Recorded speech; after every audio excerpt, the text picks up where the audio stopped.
Salam solusi.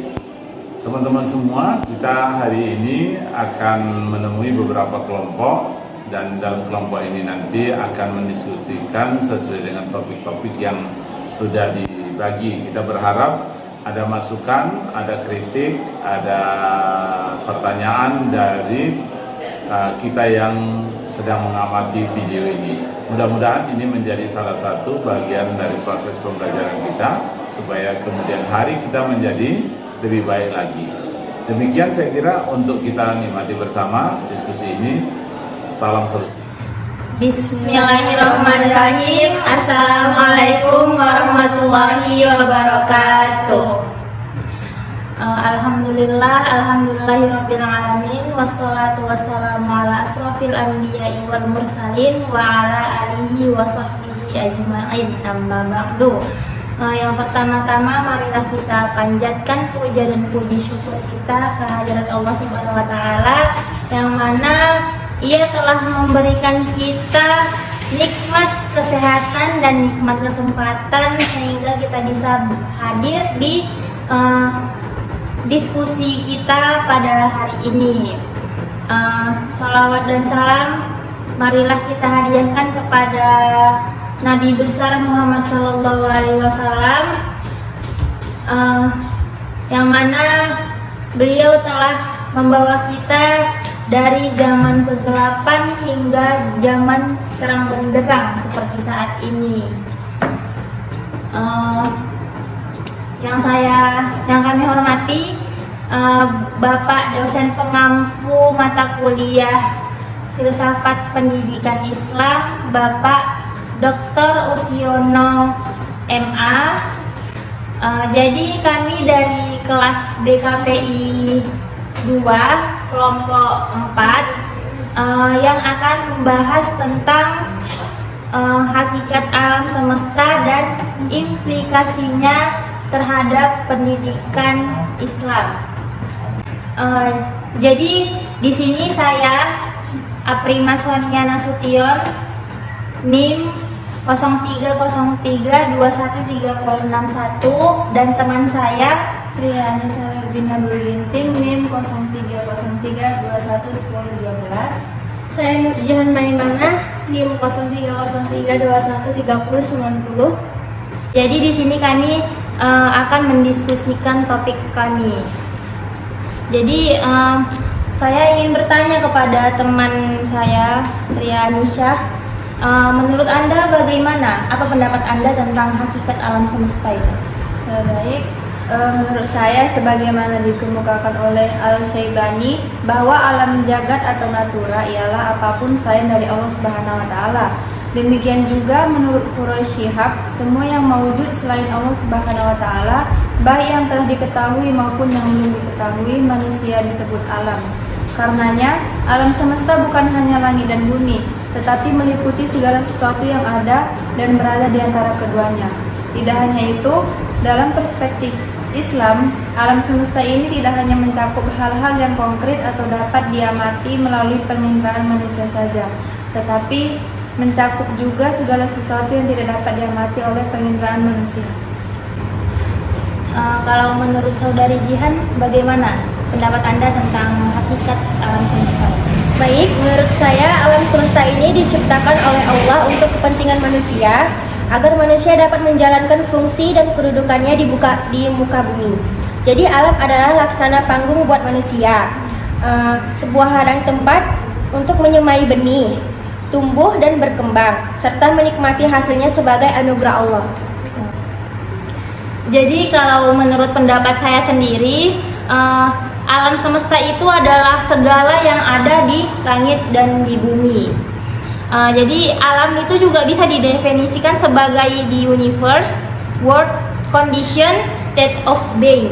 Yang dapat diartikan sebagai alam semesta itu adalah dunia, keadaan wujud dari negara bagian.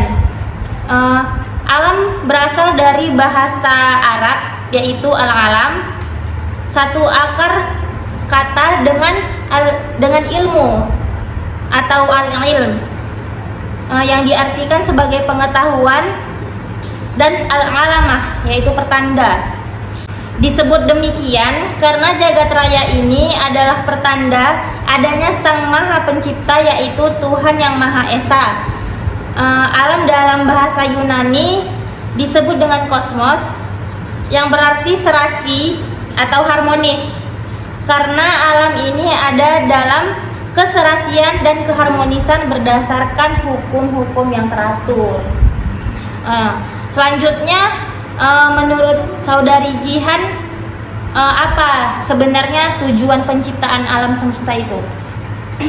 Baik, menurut saya penciptaan alam semesta untuk tujuan yang benar, salah satunya agar manusia menyembah dan mengenal Allah dengan ciptaannya, sebagaimana dijelaskan dalam surah Al-Anbiya ayat 16 dan tafsirannya dalam tafsiran Kementerian Agama. Ayat ini menjelaskan bahwa Allah tidak menciptakan langit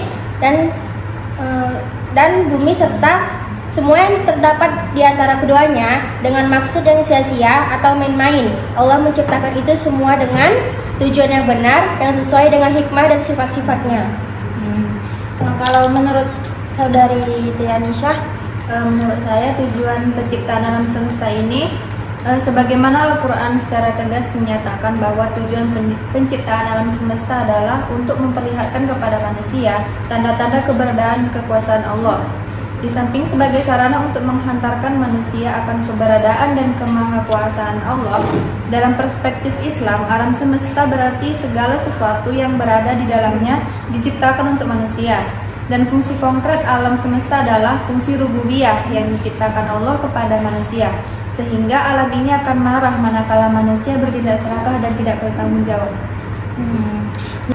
Jadi kalau menurut pendapat saya sendiri, jika dilihat dari perspektif Islam, tujuan penciptaan alam semesta ini pada dasarnya adalah sarana untuk menghantarkan manusia pada pengetahuan dan pembuktian tentang keberadaan dan kemahakuasaan Allah Subhanahu wa Ta'ala.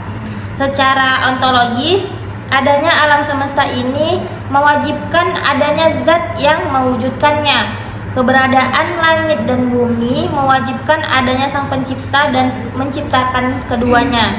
Karena yang menciptakan langit dan bumi bukanlah manusia, tapi pastilah Yang Maha Pencipta. Dalam konteks ini, keberadaan alam semesta merupakan pertunjukan yang sangat jelas tentang keberadaan Allah Subhanahu wa Ta'ala sebagai Tuhan yang Maha Pencipta. Selanjutnya, bagaimana pendapat Saudari tentang implikasi terhadap pendidikan Islam? Nah, menurut saya, adapun implikasi dari esensi alam semesta terhadap pendidikan Islam adalah untuk merealisasikan tujuan kemanusiaan di bumi ini, baik sebagai syahid Allah, abd Allah maupun khalifah Allah. Dalam konteks ini, Allah menjadikan alam semesta sebagai wahana bagi manusia untuk bersyahadah akan keberadaan dan kemahakuasaannya. Wujud nyata yang menandai syahadah itu adalah penunaian fungsi sebagai makhluk ibadah dan pelaksanaan tugas-tugas sebagai khalifah. Dalam hal ini, alam semesta merupakan institusi pendidikan, yakni tempat di mana manusia dididik, dibina, dilatih, dan dibimbing agar berkemampuan merealisasikan atau mewujudkan fungsi dan tugasnya. Pendapat dari Saudari? Baik, menurut saya perlu pemahaman yang mendalam bagi setiap muslim tentang esensi alam semesta. Oleh karenanya bisa dimulai melalui pembiasaan mencintai lingkungan sekitar seperti membuang sampah pada tempat yang layak. Caranya dapat kita mulai dengan mengintegrasikan pendidikan Islam berbasis cinta lingkungan pada setiap lembaga pendidikan melalui kurikulum atau pembiasaan kepada siswa. Sekolah atau madrasah perlu menerapkan hal ini sehingga untuk bisa sampai kepada pemahaman esensi alam semesta yang utuh terlebih dahulu dimulai dari mencintai lingkungan sekitar. Jadi menurut saya sendiri, dampak dari memahami esensi alam semesta terhadap pendidikan Islam adalah menyadarkan kembali tugas dan fungsi manusia di bumi Allah ini sebagai khalifah dan hambanya melalui saran yang disebut dengan pendidikan Islam. Pendidikan Islam berfungsi mengarahkan para pendidik dalam membina generasi penerus yang mandiri, cerdas, berkepribadian sempurna, dari sehat jasmani maupun rohaninya. serta bertanggung jawab dalam menjalani hidupnya sebagai hamba Allah, makhluk, individu, dan sosial menuju terbentuknya kebudayaan Islam. Jadi mungkin cukup itu saja penjelasan dari kami tentang hakikat alam semesta dan implikasinya terhadap pendidikan dalam Islam. Kurang dan lebihnya kami mohon maaf. Kami akhiri. Wassalamualaikum warahmatullahi wabarakatuh.